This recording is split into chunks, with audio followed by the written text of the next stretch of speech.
Hello, everybody, and welcome back to another episode of Scaredy Chat, the podcast where we talk about all of your childhood fears, plus a few things that are scaring us right now. I'm Kaitlin Riley. And I'm Monica Suriagi. Welcome back, guys. It is officially spooky season. We are right in the middle of it. We are awaiting Halloween. It's going to be great. But yeah, I mean, everybody knows that Halloween is not just one day. It is not just one weekend. It is an entire season, at least a month long. And yeah, Monica and I are constantly celebrating Halloween in a way, but oh my gosh, yes. Halloween to us, it's a lifestyle. It's a lifestyle choice. It's an oath we have taken to uphold. Amazing. Yeah. So this season has been kind of much better than last year's, where I felt like I celebrated Halloween by basically just being inside my house watching movies. There were no costumes. There were no haunted houses. It was tragic.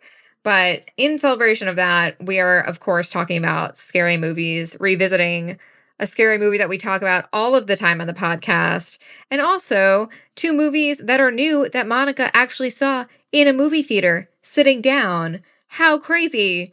Last year, that would be so scary in itself. So that would be a horror in itself. Exactly. And I just need to reiterate to everyone listening that a Kaitlin without her haunted houses is like a comedian without access to Twitter. Very sad. Very, very, very sad. And this year, so it's already, when we're recording this, guys, by the way, it is October 4th. So very, very, very early into spooky season for us. But when you listen to this in the near future, it'll be a little deeper into the season for you.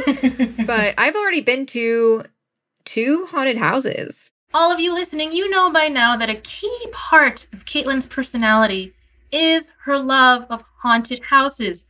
Do you want to go with her? No. Does she care? No, you're coming, because that is what this month is all about for Kaitlin Riley. So we thought it would be good for all of you out there who are also obsessed with haunted houses, or are maybe just getting into it, to get some wise knowledge from the Queen of Haunted Houses herself. So everybody, this is a new segment, especially for the Halloween season, called Kaitlin's Haunts, where she's going to count down her top tips for attending haunted houses. Well, thank you so much, Monica, for that absolutely lovely introduction. As everybody knows, I try to hit as many haunted houses in the LA area as I can. And when I was living other places, I would also try to hit all of the haunted houses that I could possibly go to. I actually remember I dragged my dad to several haunted houses in New York when I was too young to go by myself. And it was, it was very lovely. But oh, yeah, I think he liked it. I think that he was down, but I did see some weird stuff with my dad that maybe probably shouldn't have seen. Anyway. Father-daughter bonding. There's just a lot of decapitated heads. So I have been to so many haunted houses. Every year I try to hit at least 5, upwards of 10. Sometimes I go to them in the off season too when they're available, which you would think wasn't a thing, but in LA, definitely a thing. And yeah, I have some tips for people who are trying to have their best, spookiest experience. And if you're in LA, this is going to be especially relevant to you. But if not, I feel like everybody could kind of relate. There's haunted houses all over. I think the first thing you have to think about is how much time you actually want to wait on lines. So my first tip, if you are line phobic like I am, is get a fast pass. That is the number one tip that I have, because if there's nothing worse than going from being, oh, I'm so afraid, but I'm excited. Oh, I wonder if they're going to jump out at me, to, oh my God, how long have we been waiting in this line? It's been 45 minutes. It's been an hour. It's been 2 hours if you're at Halloween Horror Nights. Okay, so that to me just ruins the experience a little bit. The second tip I would say is, while you're waiting in this line, avoid terrible haunted house goers. Is that a good way to phrase that? I'm not sure. But the second tip is basically all about having a good experience once you get inside. Because usually in these haunted houses, the lines don't just end when you're in the haunted house. Usually what happens is your line kind of snakes through the haunted house. Because usually the haunted house lets in, like your party, but then also like the party or two in front of you. So maybe you and your friends are super chill with everything. You guys are gonna like you know when to scream and when not to. You know when to move and when to like pause for like the dramatic scare effects and everything. But if you go with somebody, if you go with a group where they just freeze and scream and don't let you pass, or worse, they're like running around the whole haunted house and just being a chaotic mess, that is going to totally change your experience. So, for example, at Halloween Horror Nights, one of the things that I like to avoid is younger kids, especially. No shade, but if you're with a group of like 13-year-olds in front of you, they're going to scream at everything. They're going to be taking out their phones. They might even punch like a poor guy in a skeleton mask. It's not going to be pretty. And you are not going to get the full effect of the haunted house because you're so worried about what are these crazy kids going to do that it's going to ruin my good time. And then there's also the people who they are so afraid that they kind of steal all of your scares. So what happens in a lot of haunted houses is you're going to walk through the haunted house. People are kind of like scaring people on a time, on like a timeline. So they scare like every fourth guest or something, or they scare somebody like every 35 seconds. But if they see that somebody is like particularly prone to being afraid, they tend to scare those people more than they scare you. So you're going to basically watch somebody else get the jump scare that you kind of want, that you kind of crave. And I just think that you paid for. Exactly. You paid for that. You paid for that. You're not getting it. So my thing is just be cautious about who is in front of you in line. Do like a quick personality assessment, maybe chat with them. And then if they seem just like a bad time, move to the back, move a few people down, just pretend, make an excuse, pretend that's your friend, four rows back and you just hop in there and it's going to be a better time for you, I promise. So here's my last tip. And this tip is about who is in your own party. Now, as Monica can attest, I love dragging people to haunted houses, but you don't want to drag the wrong person to a haunted house. So this tip is make sure all of your friends are chill. So look, if you've ever been to a haunted house before with a group of friends, you know that there's going to be somebody who's extremely afraid and somebody who could just walk through as though they were like walking through a supermarket. And you do need like a good mix of those people in order to have a good time because you want the person who's having the most fun being scared, but you don't want someone who you actually are going to traumatize by going through this haunted house. I did have an experience with this when I was in high school, and I felt so terrible because this person was genuinely like too afraid of this haunted house. Like they should not have gone through it. It was not a good vibe. Like I felt so bad about it. Like they really just like, it like really unsettled them. And I love dragging people to haunted houses, but I never want to bring somebody who is like truly not okay with what they're doing or what they're seeing. So I think that if you have a friend who feels very, very apprehensive about going with you, just be like, it's okay. Like sit this one out. Like I'm not going to drag you to something that you're uncomfortable with. Also, don't bring your most aggressive friend to these haunted houses. Don't bring the person who, if somebody like accidentally bumps into them at a bar is like going to punch their face. I don't think you should be friends with those people in general. I feel like that is a toxic friend and a toxic trait in a person. But when you're in these haunted houses, people are trying to fuck with you. Like that is the entire goal of that. And if you feel like your friend is like a little too excited to have an excuse to hit someone, that is not the kind of person you want to bring into a haunted house. You will get kicked out. They will not give you your money back, and you're going to have a bad time. And the haunted house is supposed to be a super fun time. And if you ruin my haunted house experience, I will never talk to you again. So there's that. And so they will have deserved it. They will have deserved it. All right, so to recap, Kaitlin's top 3 tips for having the best hauntingly haunted time is 1, bring a fast pass, you cheapskates. 2, do a little look around on who's with you in line. Do they suck? Maybe you should move. And tip 3, do your own friends suck? don't bring them. I think those are solid tips, Kaitlin. I am going to keep these in mind the next time you make me come with you.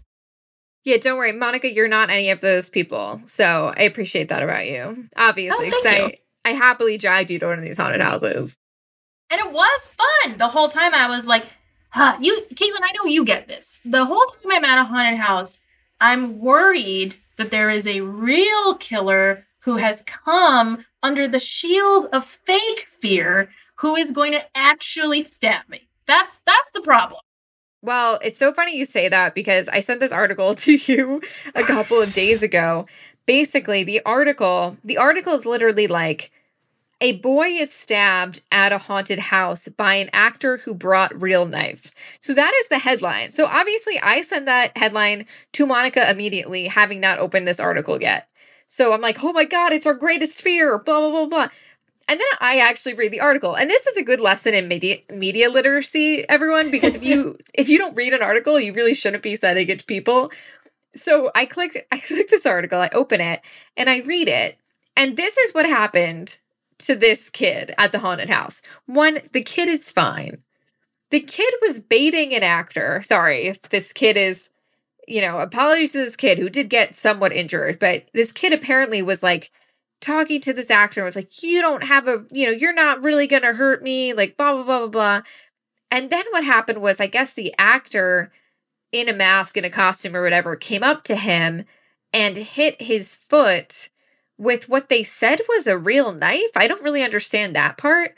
But the funniest thing about this is this poor kid was wearing Crocs, which have those holes in them. And I guess he got like a cut on his foot after he came over and he hit him with this knife. It was a total accident, apparently, allegedly. But the funniest thing about it is, one, this headline is like, oh my God, this poor kid, is he okay? Is he alive? The kid and his mom went through the whole haunted house. Like, this was like waiting online for this to happen. But like after he was quote unquote stabbed and like got a Band-Aid, he went through the house like everything was fine. So I have yet to see a real killer in a haunted house scenario. I hope I never do.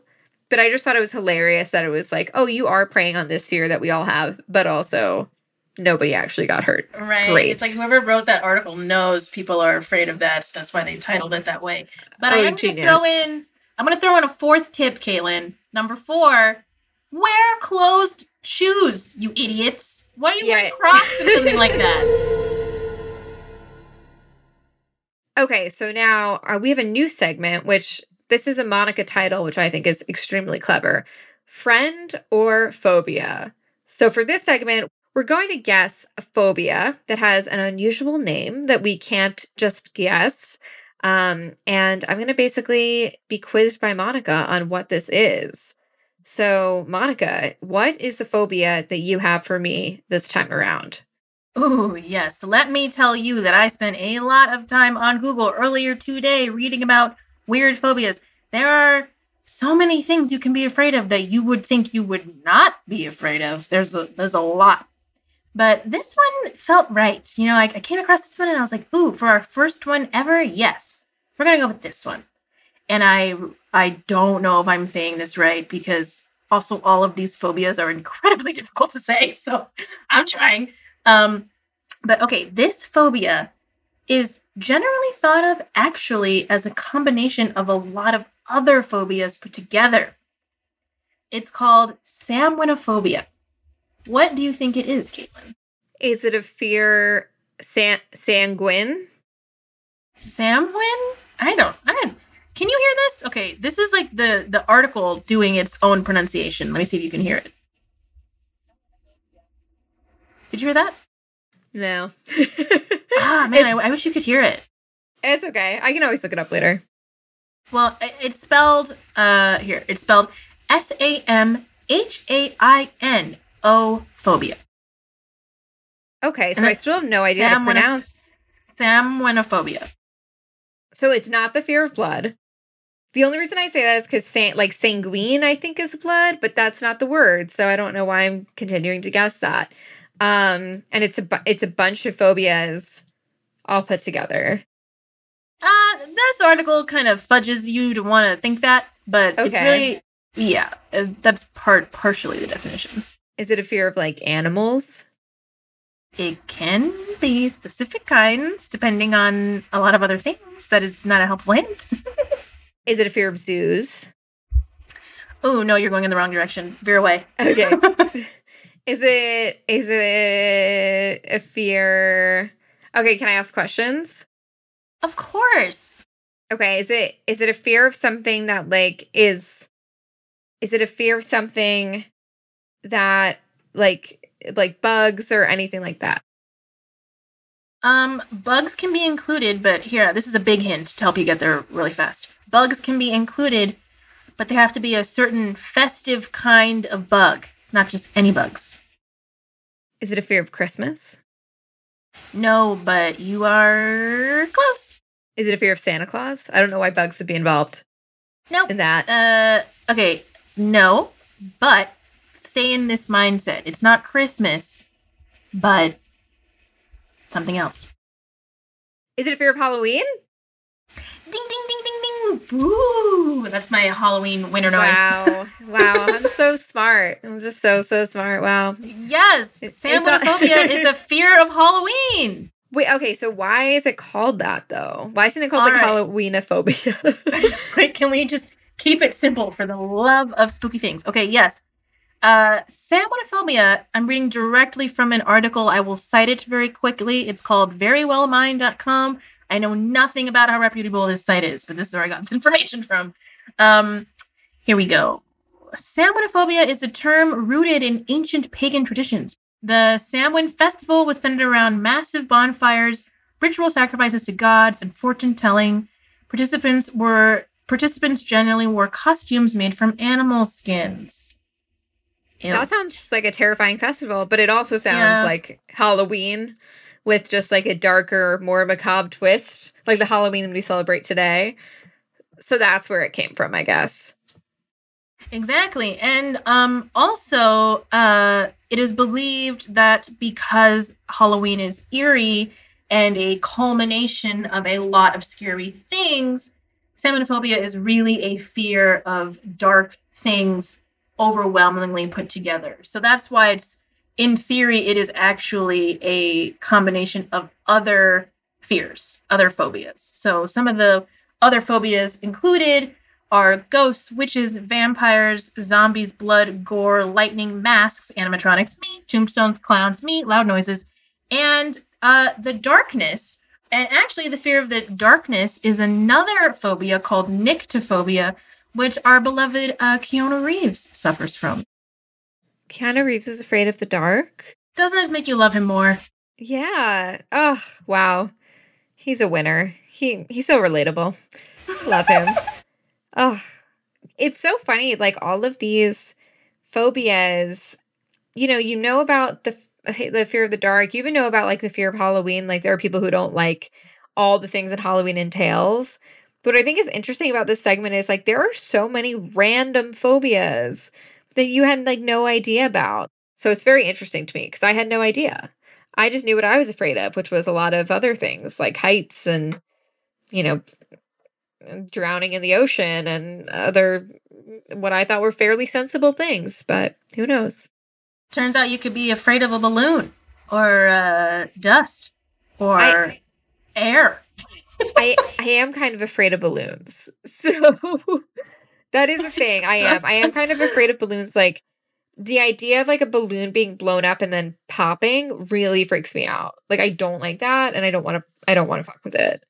I don't know why. No, it is scary. It's alarming. Sometimes they sound like maybe I clearly don't know what a real gunshot sounds like, but sometimes it sounds like maybe it's that when you're in a crowded place and a balloon pops. That's scary. Yeah, like even if, we go to like parties and stuff, sometimes like dance parties and they throw balloons back and forth or whatever, concerts, they have that. And I'm always like, I don't like it and I would rather them not. So that's how I feel about that. Yeah. We're already being stimulated by this event. I don't need the balloons too. Exactly. It's fine. It's too much. It's always too much. Yeah. So Monica, we talked a little bit about this earlier, but you saw movies in a theater that are spooky in the spooky season. Wow. So many things to do. Yes. So many things. So, can you tell us a little bit about the movies that you saw, what you thought of them, what the experience was like seeing them in a theater with a big crowd? Please do tell. Yes, yes. So this past weekend, I went to Fantastic Fest, which is a fantastic fest in Austin. And I was lucky enough to go because my short film, La Cigua Siempre, is screened there in front of one of the features. So that was dope. And it was just 3 days of watching movies nonstop. I think we saw 6 films. We had tickets for more, but honestly, we started to burn out. We were like, cannot carry on. And there are 3 films in particular that really stood out. 2 for being bonkers, 1 for being like, this is hitting and I love this, and I would actually seek this out to watch it again. The first film that, wow, this thing is wild. It was called The Sadness. It is a Taiwanese film. It was shot on location in Taipei, Taiwan. And the cast is all Asian people. I believe the director is actually Canadian, though. His name is Rob Habaz. I am so sorry if I'm not saying that right. It's Jabbaz. And he's actually mainly a self-taught animator, and then now is moving into features. This movie is, shocker, another zombie movie. And I thought that because it was a zombie movie and we've seen them all, and how different can they really be from each other after a certain point?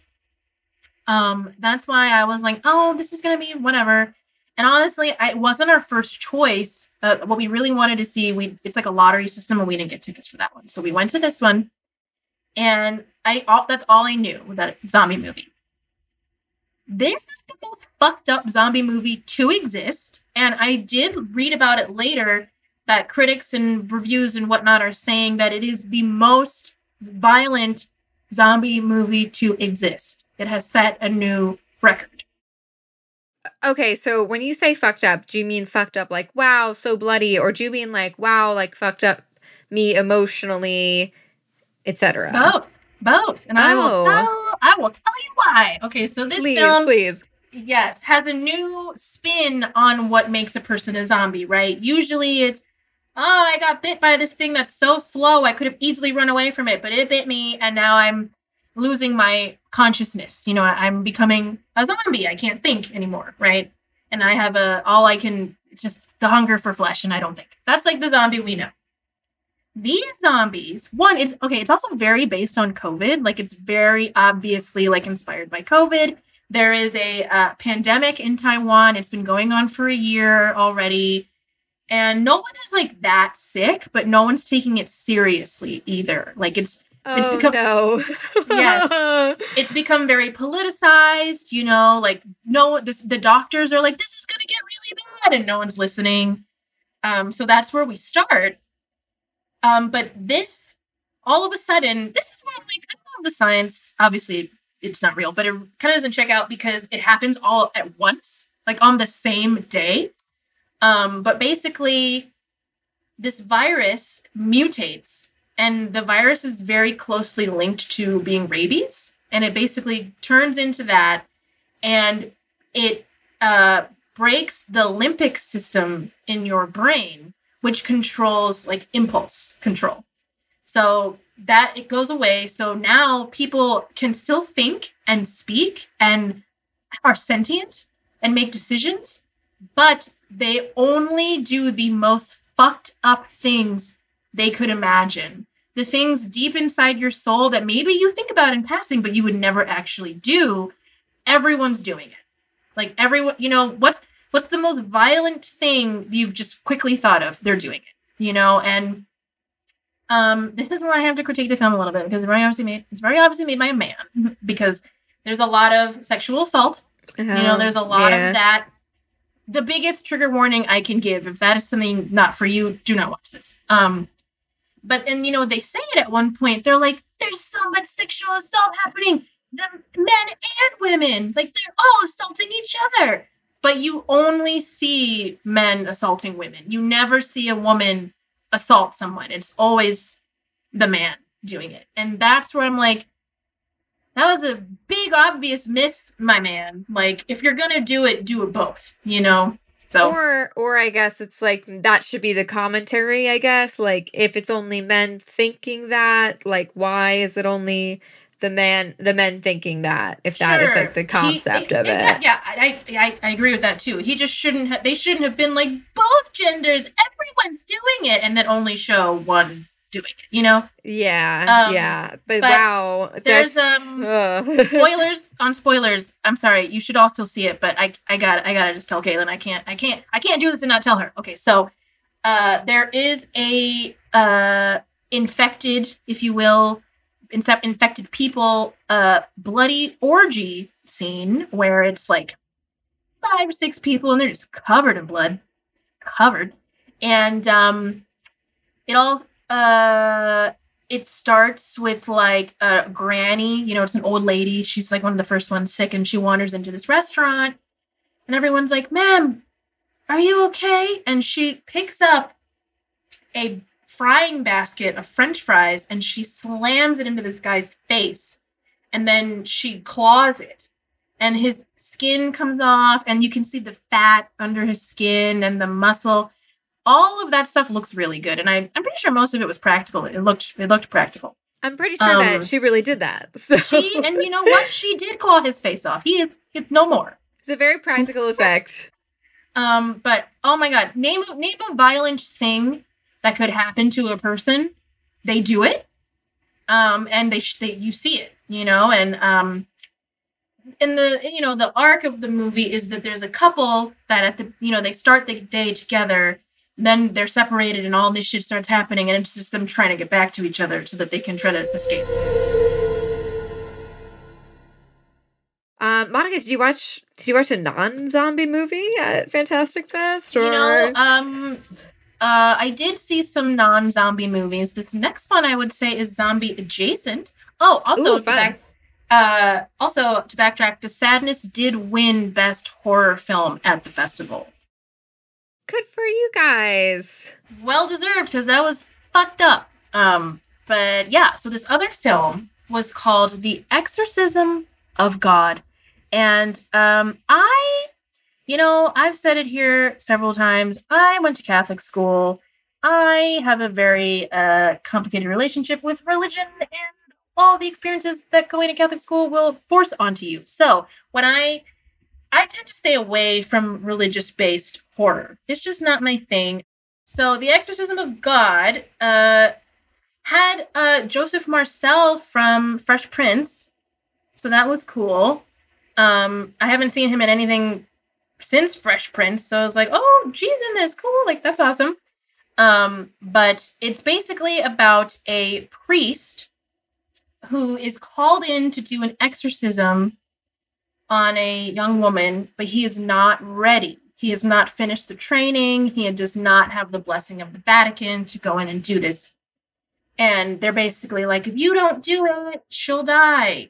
And it's such obvious nods to The Exorcist, you know, like a woman speaking in a gross man's voice, and she has the yellow eyes, and she's all slimy, and she's being very sexual. So it's like, yeah, if The Exorcist had been made now, it would have looked like that. So the priest gets there, and he's losing this exorcism because he's not ready.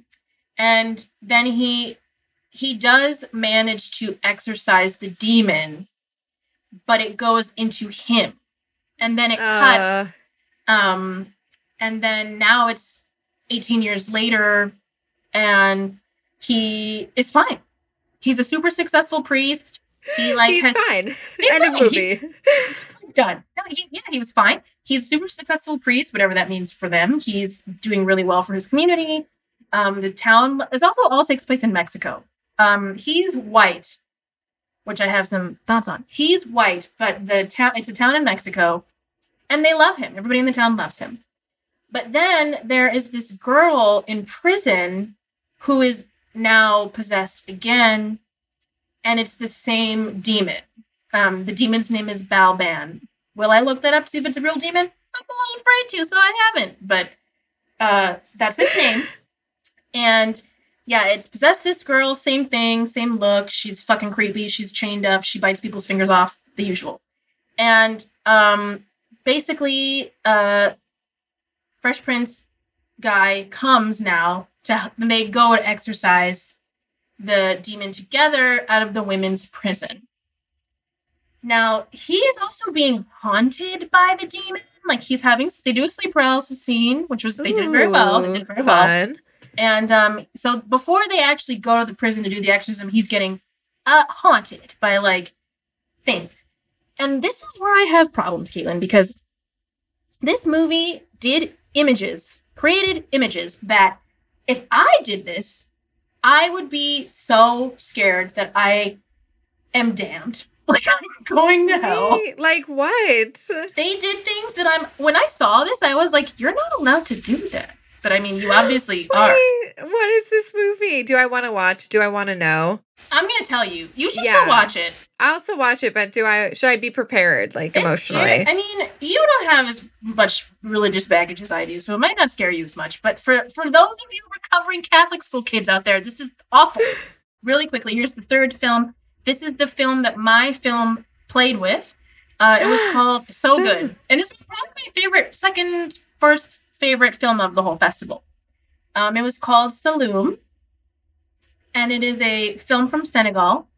And it was so good. So this film was called Saloon. It is from Senegal. And it was directed by Jean-Luc Picard. I probably did not say that. But basically, it combines... It's like half a heist film, and the director said it was inspired by Red Dead Redemption. So it's half mercenary heist thing, and then but then it becomes a horror. It like takes a hard left into like actual horror, and there's like spirits that if you hear them, you die. And I was like, ooh, that's a good pairing with my short. The same thing, and also, it was drawing from African folklore, these spirits. And basically, there's like these 3 mercenary dudes who are all very good looking African men. And they're hot. And even though they're mercenaries, they're not really evil. They have a pact, like a brotherhood, and they're good guys, you know? And they have to extract a member of the cartel from a town in Africa and get him to another country. So they're trying to do that, but then the plane they're in goes down because it runs out of fuel. And then the one guy is like, oh, I kind of know where we are. There's a resort over here, like a mile away. Let's go stay at the resort until the cops stop looking for us. Then we can leave. So they go to the resort, and you find out while they're there that he has ulterior motives. He set this all up. He wanted to go there because the man who runs it abused him as a child. And he's been planning his revenge all this time. It's an intricate plot. And also, the movie was only 80 minutes long. And it just, like, goes. Like, they crammed a lot of shit in there, and I thought it all worked really well. And the moral of the story is that, like, if you seek revenge, you will drown. You will not, you will not be better for seeking revenge. It will only hurt you. And I thought it was brilliantly done. The characters were all really interesting, and it was fast-paced. Sometimes it felt like a video game, and it looked really good. And it wasn't so scary that I couldn't, like, think. You know, like, sometimes, like, with the sadness with everyone fucking getting their faces ripped off every 4 seconds, and there's not really much plot. You know, it's just like, look, violence, and then, like, the violence slowly takes you to the end of the movie. But this was, like, an actual plot with stakes and people making decisions, you know? I don't know, Monica. That granny who throws the frying oil on that guy's face, that's something I want to watch, weirdly. I don't know what that says about me. I think that says a lot more negative things about me than it needs to. But yeah, I mean, that also sounds really cool, though. All of these movies sound so exciting, like, for different reasons. I actually really want to watch all of them. Yes, I hope you can find them all. I think most of them are having theatrical releases, so you'll be able to see them. Yay. Well, okay, so I have a question. How was the reception to your short at this festival that has, like, all these horror fans and everything like that? It was good. It was good. I got to intro it. Yeah, I went up and said hi, and there was lots of applause at the end, a little bit of shrieking when the legs spin around, which is what I always want. And the short did pair really well with the feature. It was both culturally driven folklore, turning into something that maybe you didn't intend to. Again, specific monsters that if you hear them, you're going to die. And and also taking these cultural beliefs and mixing them with modern problems. And I was like, wow, these went together really well, and it was dope. It was really cool. Well, Monica, this was a very fun midway through spooky season episode. I'm so excited to continue on our Halloween movies and haunted house journey this month. Yeah. Wow. Yes, it's the most wonderful time of the year, Kaitlin. It really is. It really is. Is there anything that you're particularly looking forward to as we close out our spooky season episode? Oh, good idea. Well, I am still trying to figure out what I'm going to be for Halloween. So if anybody has any suggestions, let me know. I have some ideas, but, I usually plan this usually by now I have already bought everything. And at this point, I'm still figuring it out, which I'm a little nervous about. But if you have any thoughts on that, let me know. Monica is like the queen of Halloween costumes. Like, for as good as you are at Halloween costumes, I am as terrible at Halloween costumes.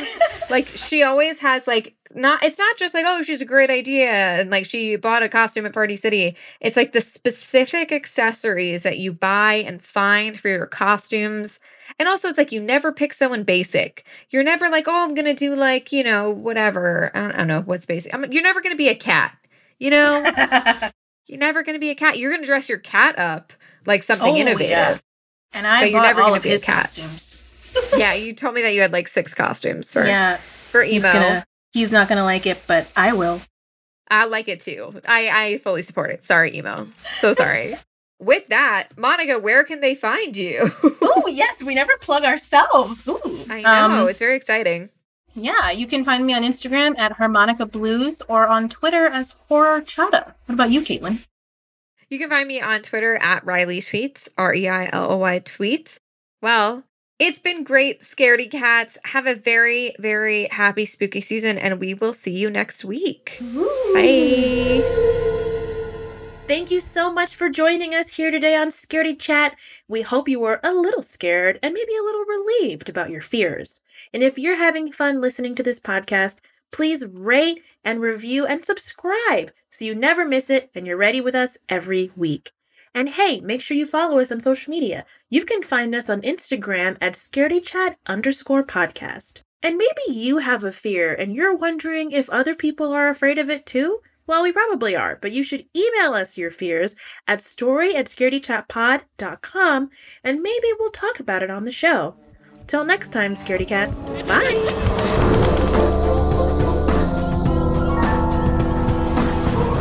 Scaredy Chat was developed and hosted by Kaitlin Riley and Monica Moore-Suriagi. Produced by Jeff Swimmer. Editing and sound design by Fitz Harris. Theme music by Eric Fashingbauer with samples by Jeff Zahn and Jack Lenz. And Gail Gilman is the executive producer.